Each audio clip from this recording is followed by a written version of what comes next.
உங்கள் விதியை நீங்கள்தான் உருவாக்குகிறீர்கள். ஆனால் அதை விழிப்புணர்வின்றி உருவாக்கும் வரை உங்கள் விதியை வேறேதோ சக்தி முடிவு செய்வதாக நினைத்துக் கொள்கிறீர்கள். உடல் நோக்கத்தில் போனீங்கன்னா வெறும் சாப்பாடு, தூக்கம், இணைப்பிருக்கிறது இவ்வளோதான் நடக்கும். மனம் சொன்ன மாதிரி எல்லாம் ஓடுனா ஒரு நாள் ஒரு திக்கில் ஓடுது. என்னத்துக்குன்னா அதுக்கு ஒரு குறிப்பிட்ட நோக்கம் கிடையாது. எனக்கு 10 பேர் இப்படி சொன்னாங்கன்னா இப்படி ஓடும், நாளைக்கு 100 பேர் அப்படி சொன்னாங்கன்னா அப்படி ஓடும். உணர்ச்சி அது அப்படிதான் ஒரு நாள் ஒரு விதமாக ஓடுது. ஆனால் இந்த நாலு நம்ம கையில் எடுத்து நாம் ஓட்ட ஆரம்பித்தா நமக்கு எப்படி வேணுமோ அப்படி ஓடுது. அந்த நான் என்ற தன்மை என்ன நம்ம உணர்வுக்கு வரல. இப்போ அந்த அடிப்படையான தன்மையை உணராமே நாம் வண்டி ஓட்ட முயற்சி பண்ணிருக்கிறோம். இப்போ இந்த வண்டியில் எங்கே இருக்கிறோம் தெரியல, இதோடைய தன்மை புரியல நமக்கு. எப்படி இது ஓட்டுறது? தற்செயலாக ஓட்டுறோம். உங்களுக்கு வண்டி பற்றி எது தெரியலன்னு வச்சுக்கோங்க. எது ஸ்டியரிங்கு, எது பிரேக்கு, எது ஆக்சலரேட்டர் ஒன்றும் தெரியல. சும்மா எதேதோ தொட்டிங்க, வண்டி ஓட ஆரம்பிச்சிடுச்சு. எந்த மாதிரி ஓடு பார்த்துக்குங்க இந்த வண்டி. இது தொட்டா அப்படி போகுது, அது தொட்டா நிற்குது, இன்னொன்று ஆகுது, என்னமோ எது நமக்கு புரியல. இப்போ அப்படி தானே ஓடு இருக்குது.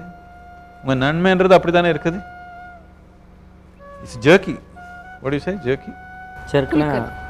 குலுக்கு குலுக்கா ஓடு இருக்குது. உங்கள் நன்மை அப்படி தானே இருக்குது. ஒரு க்ஷணம் பார்த்து சந்தோஷமாக இருக்குது, அடுத்த க்ஷணத்தை பார்த்தா இன்னொரு மாதிரி இருக்குது. என்னத்துக்குன்னா எது எதுன்னு இந்த வண்டியில் தெரியல. சும்மா ஓட்டணும்னு முயற்சி. நான் என்ன டிரைவர் சீட்டில் இருக்கிறேன்னா, பின்னாடி சீட்டில் இருக்கிறேன்னா, இல்லை டிக்கியில் இருக்கிறேன்னா ஒன்றும் புரியல. சும்மா ஏதோ வண்டி ஓட்டியே இருக்கிறோம். இந்த நானார தன்மை என்னன்னு புரிஞ்சிடுச்சுன்னா, எங்கே இருக்குதுன்னு புரிஞ்சிடுச்சுன்னா, இப்போ எங்கே உட்காரணும்னு புரிஞ்சிடுச்சு. வண்டி ஓட்டணும்னா ஒரு தடவை டிரைவர் சீட்டில் உட்காந்திங்கன்னா நல்லபடியாக ஓட்டிக்குவீங்க. எங்கே வேணுமோ அங்கே ஓட்டிக்கிறீங்க, எங்கே வேணுமோ நிறுத்திக்கிறீங்க. கரெக்டான நீங்கள் எந்த நோக்கத்துக்கு போகணும்னு அந்த நோக்கத்துக்கு தான் கட்டாயமாக போவீங்க. விதின்றது என்னன்னா, கண்ணு திறக்கலை, நாம் கண்ணை மூடியே அப்படியே எங்கேயோ போயிடலான்னு முயற்சி பண்ணியிருக்கிறோம். அதனால எல்லாம் தற்செயலாக தெரியுது.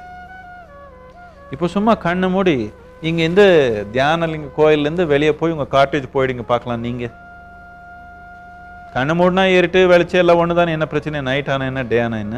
கண்ணை மூடி அப்படி போயிடுங்க பார்க்கலாம். எப்படியோ 4-5 தடவை நடந்திருக்கீங்க, தெரியும் வழி. போயிடுங்க பார்க்கலாம். எவ்வளோ தடவை என்னென்ன இடிச்சிடுவீங்க பார்த்துக்கிங்க. அப்படி தான் வாழ்க்கை நடந்திருக்கு. கண்ணை திறந்து போனால் சும்மா சுலபமாக எது இடிக்காமல் நேராக போய் சேர்ந்துக்கலாம். இப்போது கண்ணை மூடி வாழ்க்கை நடந்திருக்கிறதுனால, அடிப்படையான தன்மையே புரிஞ்சுக்காம வாழ்க்கை நடத்துறதுக்கு முயற்சி இருக்கிறதுனால எல்லாமே எங்கிருந்தோ நம்ம மேலே இறங்கின மாதிரி தெரியுது நமக்கு. சத்குருவின் இந்த வாசகம் எனக்கு மிகவும் பிடித்தது. உங்களோடும் பகிர விரும்பினேன்.